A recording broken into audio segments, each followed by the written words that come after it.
बच्चों जिंदाबाद, आवाज तो हमें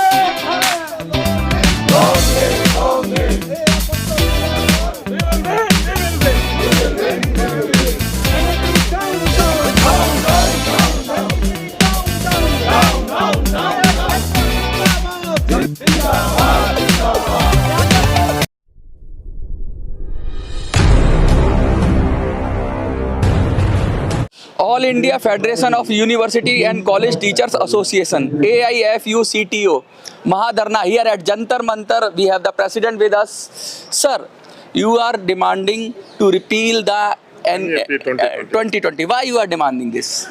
We are demanding not for mere opposition of the NEP 2020 brought out by the central government. Okay. We have reasons behind it because we would like to protect the secular fabric of our nation.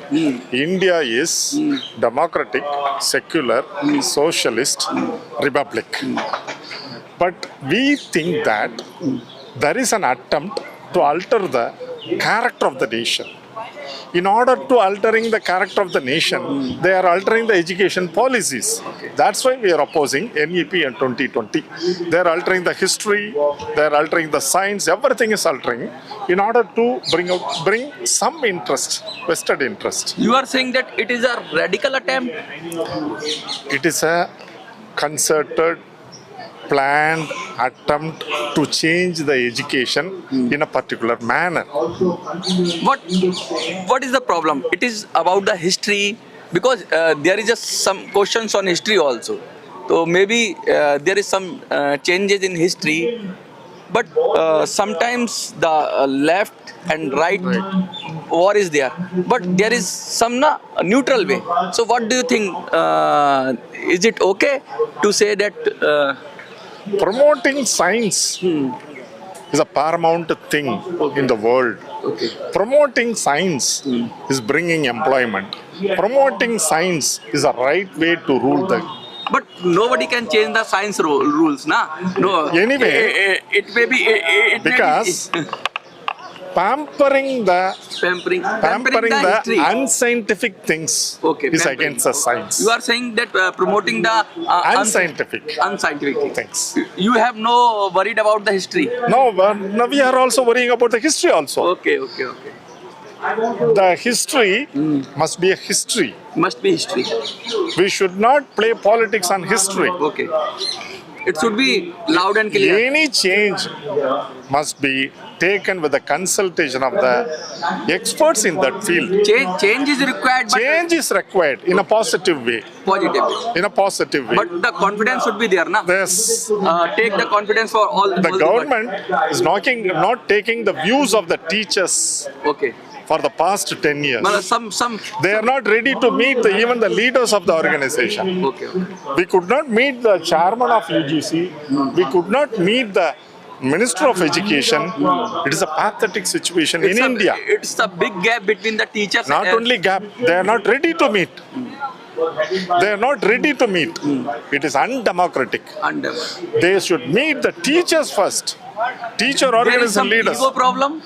There is no ego problem. They have a hidden No. agenda. Their agenda is not to meet the high factor leadership. There That's is the problem. Hidden agenda. We are ready to meet. We are always knocking the doors of the government and UGC. Okay. They are not ready to meet You are us. comfortable to talk, na? We are comfortable. Okay. We are comfortable to talk with them. What about the optional language? Because in Tamil Nadu there is a big issue. The people are saying that We are not representing Tamil Nadu. We are representing all India. Okay. You are.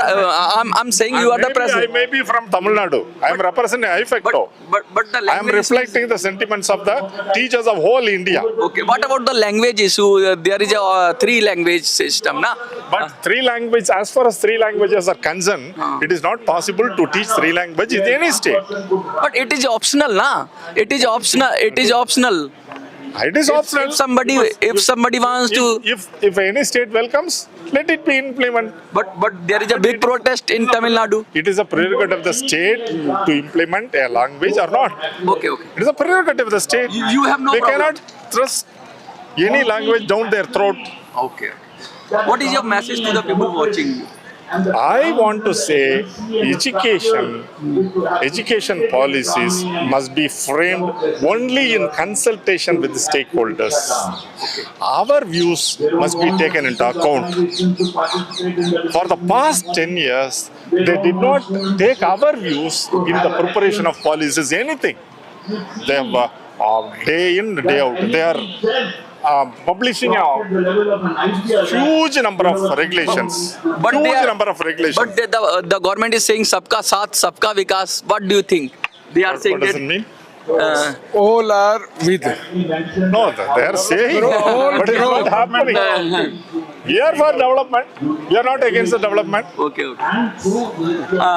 Sir आप तो उत्तर भारत से ही मुझे लग रहा है कि आप हिंदी में काफ़ी कंफर्टेबल होंगे। सरकार तो लगातार कह रही है कि हम सब पक्षों से बात कर रहे हैं, सबसे बात करेंगे। क्या लगता है न्यू एजुकेशन पॉलिसी बनाते समय कुछ लोग एसी कमरों में बैठ गए और अपनी तरह से बना लिया, लोगों को लिया नहीं, क्योंकि जो लोग सदर्न इंडिया से हैं, पूरी इंडिया से हैं, वो लोग इस पर सवाल उठा रहे हैं। और हमारे यहाँ भी महाराष्ट्र में भी अभी सवाल उठा है न्यू एजुकेशन पॉलिसी पे, 3 लैंग्वेज की बात हो रही है। क्या कहेंगे आप? परिचय पहले आप। हाँ, मैं डॉक्टर मोजपाल सिंह उपाध्यक्ष हूँ एआई फुक्टो में। हाँ। और उत्तर भारत से बिलोंग करता हूँ। जो अभी हमारे अध्यक्ष जी ने आपसे जैसा कि कहा है, किसी भी स्टेक होल्डर से मोदी जी की सरकार ने न्यू एजुकेशन पॉलिसी बनाते कोई बातचीत नहीं किया। मतलब एक डेडलॉक हो गया है। हाँ, नहीं डेडलॉक नहीं, छात्रों से कोई बात नहीं, शिक्षकों से कोई बात नहीं, पेरेंट्स से कोई बात नहीं, यही थोड़ा है एजुकेशन लेकिन ये चलाने वाले। तो विशेषज्ञ बनाते हैं ना, एक्सपर्ट्स बनाते हैं। तो पूछा किसे? हाँ। पूछा किसे? हमारे से ज्यादा बड़ा कोई विशेषज्ञ हो सकेगा एजुकेशन में? हम एक्चुअल में विशेषज्ञ हैं, कहने के लिए नहीं कि बात कहने के लिए एक्सपर्ट्स हैं, नहीं, हम हैं, शिक्षक ही तो है विशेषज्ञ। और अगर मेरे से बात नहीं कर रहे और आप अपने मन से कर रहे हैं, आरएसएस मुख्यालय में बैठ के कोई चीज बना रहे, तो वो देश के ऊपर भारी पड़ेगी देर सवेर। आपके प्रेसिडेंट ने कहा कि भाई ये देश है ना, कहा गया अनेकता में एकता की बात होती है। इस देश के अंदर सभी पक्षों को आम सहमति बनानी होगी। आम सहमति की बात अक्सर कही गई है, वो कोई भी सरकार हो कोशिश करती है आम सहमति। क्या इससे पहले न्यू एजुकेशन पॉलिसी से पहले क्या आम सहमति से काम हो रहे थे? हाँ, देखिए या वहाँ भी थोड़ा सा देखिए क्लियरली। मैं बिल्कुल क्लियर बोलूंगा। हम लोगों से, हमारे संगठन से भारत की सरकार निरंतर बातचीत करती रहती थी। वो थ्रू यूजीसी करती थी, थ्रू मिनिस्टर करती थी। लेकिन जब से आदरणीय नरेंद्र मोदी जी की सरकार आई है, हमारे संगठन से, ये एकमात्र संगठन है इस पूरे हिंदुस्तान में जो हर एजुकेशन को रिप्रेजेंट करता है। हाँ, इससे बड़ा कोई दूसरा है नहीं हमारे अलावा। जब हमारे अलावा कोई संगठन नहीं है तो वे बात किससे कर रहे? पॉलिसी कहीं के लिए ला रहे? सारी की सारी पॉलिसी उद्योगपतियों के लिए बननी है। ये एजुकेशन, यहाँ के गरीब आदमी से एजुकेशन छीनी जा रही है। सरकार की जिम्मेदारी है लोगों को एजुकेट करना, और यहाँ नहीं कर रहे। स्किल डेवलपमेंट की बात कर रहे हैं, बहुत सारी ऐसी बात दिखने में तो अच्छा लगता है। नहीं, डायलॉग बाजी है। वो तो कहते हैं कि वो नली से गैस निकाल लो। अब साइंटिफिक मामला अभी अध्यक्ष जी कह रहे थे, और अनसाइंटिफिक टोटल कुछ भी कह दोगे, ऐसे थोड़ा ही होगा। विशेषज्ञ के मार्फत से कोई भी पॉलिसी बनेगी। लेकिन और सुनो, रक्षा की हो, गृह की हो, एजुकेशन की हो, वित्त की हो, इनके विशेषज्ञ हैं देश में, इनसे बात करके पॉलिसी बननी चाहिए। अब तो 5 साल हो गए इसको, और अब तो इम्प्लीमेंटेशन का टाइम है। तो क्या लगता है, क्या कोई बीच का रास्ता निकलेगा कि इसमें कोई चीज़ अच्छी भी होंगी? ऐसा तो नहीं हर चीज़ खराब होती है, थोड़ा कुछ अच्छा होगा, कुछ और चेंज किया जा सके। क्या आप बीच का रास्ता निकालेंगे? अगर सरकार कुछ कहे, इसमें आपको बुलाए? सरकार जब हमें बुलाएगी तभी तो पता लगेगा क्या अच्छा है क्या खराब है। हमारी निगाह में जो इसके पॉइंट्स हैं वो बिल्कुल भी जनता के हित में नहीं है, छात्रों के हित में। एकदम से खराब है, सारी पॉलिसी खराब। सारी पॉलिसी इसलिए देखिए, बुनियाद खराब है, फिर ऊपर बिल्डिंग कितनी टिकेगी? आप पहले बुनियाद को ठीक करिए। ये गरीबों के लिए भी तो चाहिए एजुकेशन। जो बड़े लोग हैं, पैसे वाले हैं, तो अमेरिका पढ़ आएंगे। What about the privatization? The people is alleging that the privatization will promote through this policy. What do you think about that? मैं वैसे बीच में बोल रहा हूँ from media department है यहाँ। Just wait a minute. I will talk. There is a concerted effort to privatize all higher education. Privatization leads to exclusion of the includes. If you would like to include the excludes, we should not encourage privatization. As In I- higher education, there is a privatization should not be encouraged. The rural people, unaffordable people. It is not affordable for common people living in rural areas. We should take education to the doorsteps of the rural masses. We are taking education to the urban classes. Only public funded education is taking education to the rural masses. That's why we are opposing privatization in education. देखिए बहुत बड़ी बात कही है इन्होंने कि शिक्षा, स्वास्थ्य और न्याय में प्राइवेटाइजेशन जितना कम हो सके उतना करना चाहिए। अगर न्यू एजुकेशन पॉलिसी में मैं अगर लगा रहा हूँ कि ऐसा कुछ है जो प्राइवेटाइजेशन को बढ़ावा करती है, तो ये फिर सीधे सीधे गरीबों के लिए बड़ा मुश्किल हो जाएगा शिक्षा को लेना।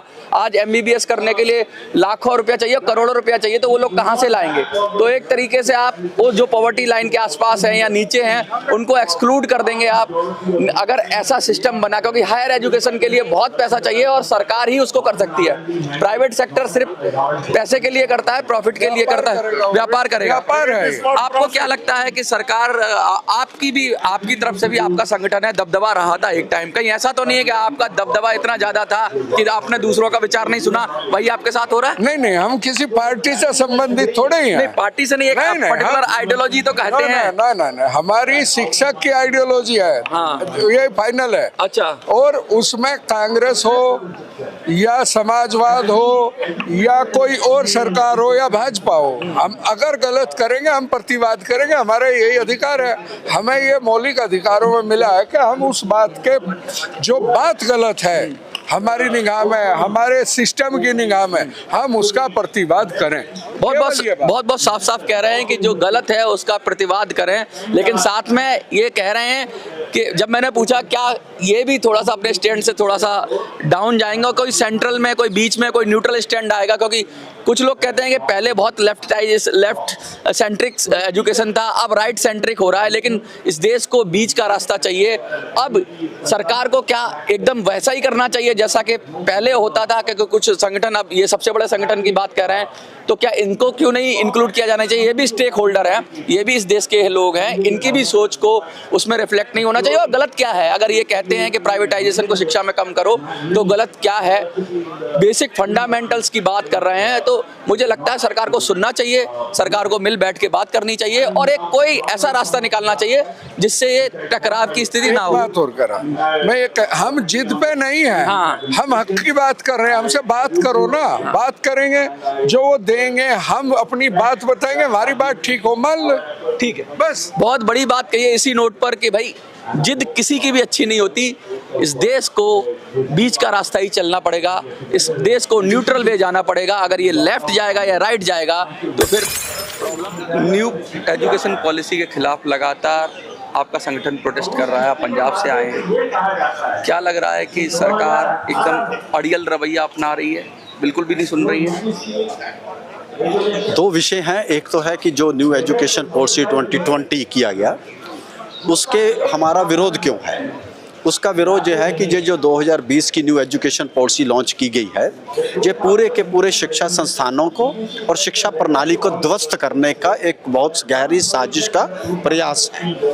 उसके न केवल शिक्षा संस्थानों को बंद करने की साजिश है, आम व्यक्ति से शिक्षा को दूर करने का प्रयास है, शिक्षकों को शिक्षा से दूर करने का प्रयास है और उसका पूरा जो है औद्योगिकरण करने का प्रयास किया जा रहा है। इसका प्राइवेटाइजेशन के साथ औद्योगिकरण, उसका मशीनीकरण है।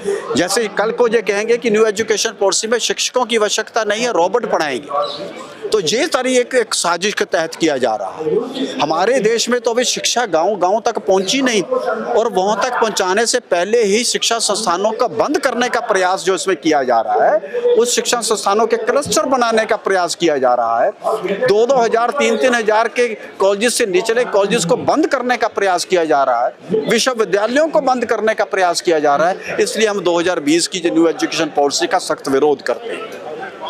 दूसरी बात है कि जो सरकार का रवैया है, ये सरकार का रवैया तो सिंपल एक ही लाइन में अगर ये कहा जाए कि ये जो कहते हैं हमने जो कह दिया वो पत्थर की लकीर है। अगर वो पत्थर की लकीर संविधान के विरुद्ध है तो ये कहते हैं संविधान बदल दो, वो पत्थर की लकीर नहीं बदलेंगे। अगर वो पत्थर की लकीर किसी व्यक्ति के इंसानियत के खिलाफ है तो वो कहते हैं इंसानियत के पैमाने बदल दो, हम वो पत्थर की लकीर नहीं बदलेंगे। ये जो कहते हैं कि नरेंद्र मोदी ने अगर एक बात कोई शब्द कह दिया तो वो शब्द वापस नहीं लिया जाएगा, जो किसी भी देश के लोकतंत्र की कभी बुनियाद हो नहीं सकता। जो बुनियाद होती है तानाशाही की, ये इस संविधान को भी तानाशाही में तब्दील करने का प्रयास करते हैं। नहीं तो जो लोगों की आवाज़ को सुनते, लोगों की आवाम की आवाज़ को सुनते, उसके ऊपर विचार करते, और विचार करने के बाद जो चीज़ें सही हैं उसको लागू करते, और जो चीज़ें गलत हैं उसको निरस्त करते। तो आप बीच के रास्ते में आप सहमत है कि कुछ चीज़ें सही हैं कुछ गलत हैं, ऐसा आप भी मानते हैं कि पूरा ही गलत है? देखिए, बात ये होती है कि हर एक ऑर्गेनाइजेशन का एक अपना व्यू पॉइंट होता है। जब भी कोई ड्राफ्ट आता है उस पर हम अपना रुख रखते हैं। हो सकता है कि हमारे उसको रुख को समझने में कुछ ना हो, लेकिन वो बातचीत तो बैठ के होगी। आप उसको सामने बैठ के उसको कन्विंस कराएंगे, उनके एजुकेशनिस्ट कन्विंस कराएंगे कि हमारा मोटिव जो है, अगर उसकी कुछ बातों से सही चीज निकल के सामने आएगी तो हम उसके ऊपर विचार करेंगे। परंतु वो तो कहते हैं कि हमने एआई फैक्टरों से बातचीत नहीं करनी। क्या कभी दुनिया में ऐसा हुआ है कि आप सबसे बड़े शिक्षा संस्थान की सबसे बड़ी शिक्षक संघ से जो कहें कि हम इससे बात नहीं करेंगे, तो कैसे देश चलेगा? ईगो प्रॉब्लम है। ईगो भी छोटी चीज है। मैं लगता हूँ कि बहुत बड़े अहंकार में बैठे हैं। अहंकार इतना बढ़ चुका है कि उनको लगता है कि अब की और सरकार इस देश में आ नहीं सकती। ये बात जो भूल गए हैं, जो इनके ही आदर्श हैं, जिनको हम भी आदर्श मानते हैं, उन्होंने भी इस बात को कभी स्वीकारा है कि देश में, समाज में परिवर्तन एक कुदरत का नियम है। जब अहंकार बढ़ता है, अहंकार टूटता है, और तोड़ने वाली आम जनता ही होती है। जब बड़ी बड़ी सरकारों के राजे महाराजाओं के अहंकार टूटे हैं, तो ये तो अभी नए नए आए हैं, और नया नया अभी आकाश में उड़ना सीखा है। अभी जो नए नए पंख फैलाए हैं, उन्हीं पंखों के सहारे जो कहते हैं कि जो आकाश हमारा है, जो आकाश किसी के बाप का नहीं हुआ, यह आकाश सबका है, जो जमीन सबकी है, जो सबकी रहेगी। इस अहंकार से अगर वो बाहर नहीं निकलेंगे, वो अहंकार तोड़ना हमारा कर्तव्य है। इस देश और समाज को बचाने के लिए वो हम तोड़ के रहेंगे, ये हमारा प्रण है। नई एजुकेशन पॉलिसी जिस तरह से सरकार अब आगे बढ़ रही है, उस पर इम्प्लीमेंटेशन की बात आ रही है। आप मध्य प्रदेश से हैं और पूरे देश से लोग आए हैं आज, क्या लगता है आपको कि सरकार मनमानी कर रही है? देखिए, मेरा नाम डॉक्टर सतीश कुमार है और मैं मध्य प्रदेश भोपाल से हूँ। मध्य प्रदेश में वहाँ पर शारीरिक शिक्षा शिक्षक संघ है। तो क्या हो रहा है कि जब नई शिक्षा पॉलिसी 2020 में आई तो उसके साथ क्या हुआ कि शारीरिक शिक्षा एक सब्जेक्ट की तरह लागू हो गया हर एक कॉलेज में और यूनिवर्सिटीज़ में। लेकिन विषय तो लागू हो गया, लेकिन विषय के साथ जो पदनाम वगैरह परिवर्तन होना था वो नहीं हो पाया। अभी भी जैसे मान लीजिए मैं मध्य प्रदेश से हूँ तो वहाँ पे डेजिग्नेशन स्पोर्ट्स ऑफिसर है, कहीं पर ये designation assistant director of physical education है, और कहीं पर ये designation assistant professor associate professor है। अभी क्या हो रहा है कि अलग अलग डेजिग्नेशन होने के कारण अलग अलग नॉर्म्स पे इम्प्लीमेंट होते हैं। कई बार सर्विस कंडीशन भी अलग होती है, एम्बिग्यूटी आ रही है। जैसे मान लीजिए रिटायरमेंट एज को लेके कहें, या हम लोग बोलते हैं कि पेंशन को लेके है, कैरियर एडवांसमेंट को लेकर है, कई तरह की दिक्कतें हैं। तो मेरा ये है कि जिस तरह से नई शिक्षा नीति के अंतर्गत ये सब्जेक्ट को लागू किया गया, लाइब्रेरी साइंस को लागू किया गया, उसी तरीके से जो ये पदनाम है, ये जैसे बाकी टीचर्स के असिस्टेंट प्रोफेसर एसोसिएट प्रोफेसर है, उसी तरीके से जो लाइब्रेरियन है या स्पोर्ट्स ऑफिसर है उनका designation assistant professor associate professor करने से ये जो एम्बिग्यूटी है ये खत्म हो जाएगी। क्या कहेंगे सर आप, जिस तरह से नई एजुकेशन पॉलिसी में हर जगह से लोग आ रहे हैं, हर स्टेट से आ रहे हैं और अलग अलग बात रख रहे हैं। किसी ने 3 भाषाओं वाला मुद्दा रखा, किसी ने रखा कि किस तरह से पोस्ट अलग अलग क्रिएट हो रही हैं, कोई कह रहा है कि हमसे इतना बड़ा संगठन होने के बाद बात नहीं करते हैं, तो इतने बड़े स्टेक होल्डर हैं आप लोग, तो क्या कहेंगे आप, आपका नाम और संगठन का नाम, और क्या कहेंगे आप लोगों को? देखिए, मैं डॉक्टर डी कुमार हूँ। ऑल इंडिया फेडरेशन जो है हमारा, इस पे जितने इंडिया के स्टेट हैं सभी के टीचर्स ऑर्गेनाइजेशन इससे जुड़े हुए होते हैं। और किसी भी ऑर्गेनाइजेशन का काम है कि मूल रूप से जो शिक्षा और शिक्षक और शिक्षार्थी, इस तीनों को हम किस तरह से समन्वय करके सरकार के सामने उसके पक्ष को रखें। और सरकार का काम है उसकी समस्या का समाधान करना। सरकार और शिक्षक और छात्र मिलकर ही तो देश का आगे ले जाएंगे। अब एक सरकार आती है, एक पॉलिसी लेके आती है, दूसरी सरकार, चूंकि वो पुरानी सरकार लाई थी इसलिए पॉलिसी बदलती है। Policy change for the sake of policy change. आखिर ये बताइए कि आज आईआईटी भारत का ही, एम्स भारत का ही, इसरो भारत का ही है, वर्ल्ड में नाम कर रहा है। क्या कारण है? ये कारण है कि शिक्षक कैंपस में रहते हैं, शिक्षक के बच्चे कैंपस में रहते हैं, लाइब्रेरी रात भर खुली रहती है, फुल्ली रेजिडेंशियल है सब चीज़ें, बच्चा भी पढ़ रहा है, शिक्षक भी पढ़ा रहा है।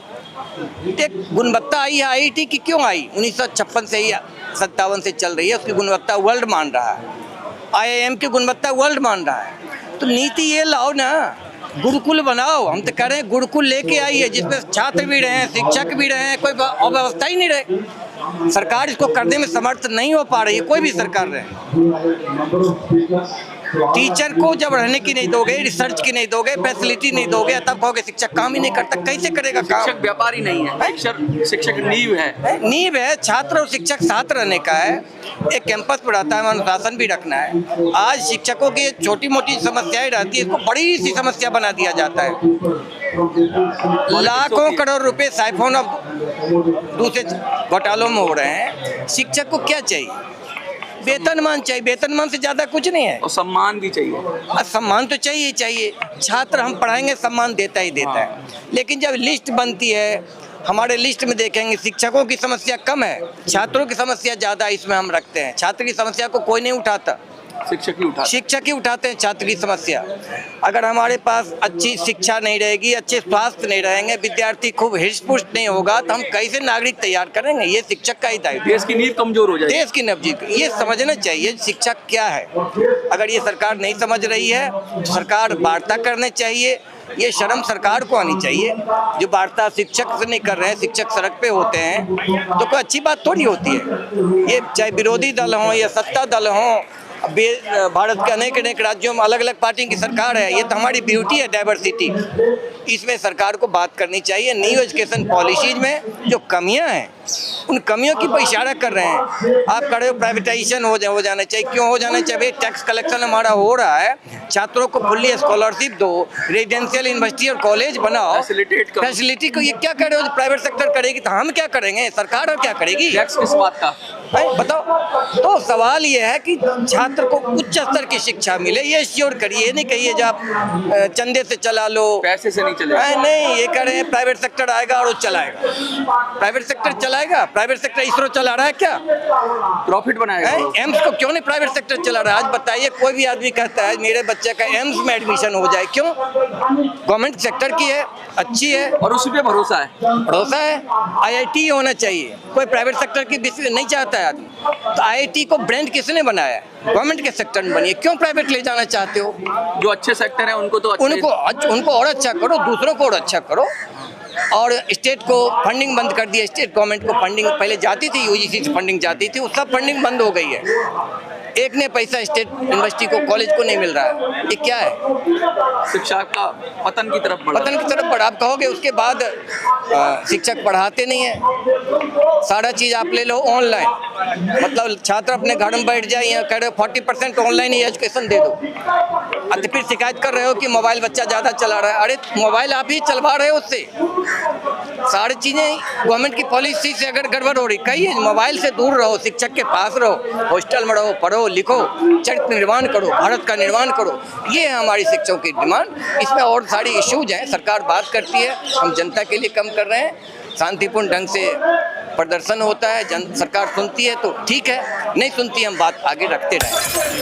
मैं दिल्ली यूनिवर्सिटी में पढ़ाता हूँ। क्या संदेश देना चाहेंगे? संदेश क्या, ये लूट है पूरे संसाधनों का। पूरा हायर एजुकेशन जो है वो स्कूल एजुकेशन से लेके हायर एजुकेशन पूरा कोलैप्स हो रहा है।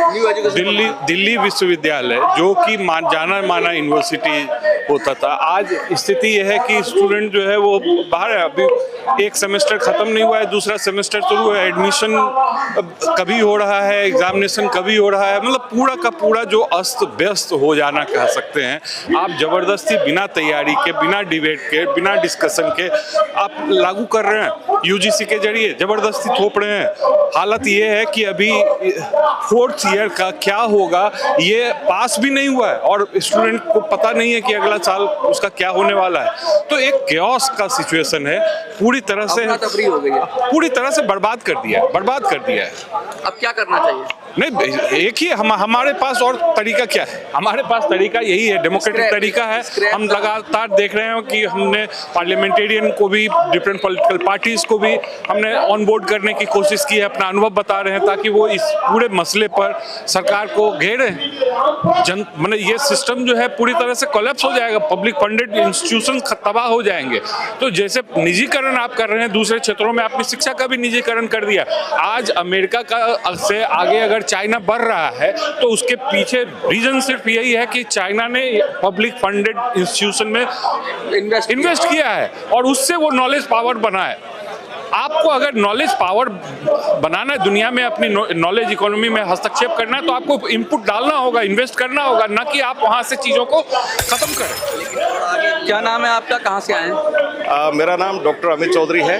मैं एआईफैक्टो का नॉर्थ जोन का सेक्रेटरी हूँ और आज धरने में हम आए हैं शिक्षा और शिक्षक हितों से जुड़े मुद्दों को लेके, जिसमें उच्चतर शिक्षा की बेहतरी के लिए हमारे सुझाव भी हैं, सजेशंस भी हैं और मांग एक भी नहीं है। मैं ये इसलिए कह रहा हूँ क्योंकि जो कुछ यूजीसी डिसाइड करती है, पूरा विचार विमर्श करके ज़्यादातर राज्य सरकार उनको लागू नहीं करती शर्तों को। तो हमारी मांग नहीं है, हमारी समस्याएं हैं।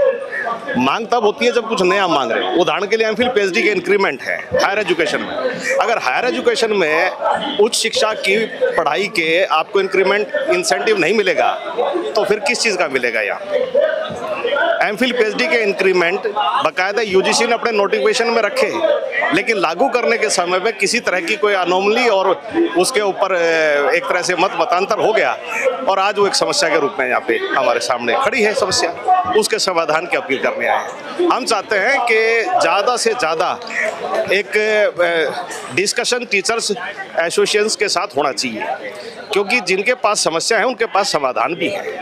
बहुत ज़रूरी है ये कि सरकार और यूजीसी बैठ के टीचर्स के टेबल पे बुला के उनके साथ विचार विमर्श करे, क्योंकि ऑब्जेक्टिव दोनों तरफ एक ही है कि कैसे ज़्यादा से ज़्यादा बेहतरी हो सकती है देश में उच्च शिक्षा। धन्यवाद।